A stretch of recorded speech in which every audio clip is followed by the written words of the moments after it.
que por este tipo de alcaldes el Celta está ahí parado, sin capacidad ninguna que tiene de desplegar en el futuro.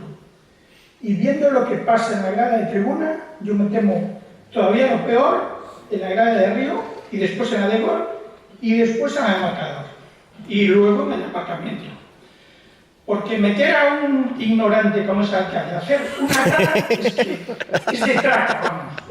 Es de traca olímpica. Y ya paso del alcalde porque no merece más consideraciones. Respecto de los proyectos, ya he hablado el presidente de la sede y yo me quería referir a la ciudad deportiva. O sea, ya sabemos que campo no nos lo dejan hacer ni en Vigo ni en fuera de Vigo. Y ciudad deportiva, presidente, nos la podremos hacer porque sin ciudad deportiva, sin campos de juego, el Celta tiene muy poca vida, yo creo. Y la última cuestión es para el señor Felipe Miñambres.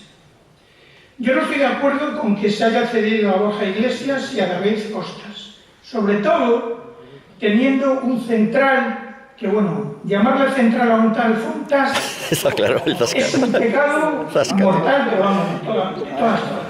Yo no sé quién fichó a este tipo, pero lo único que hace este tipo...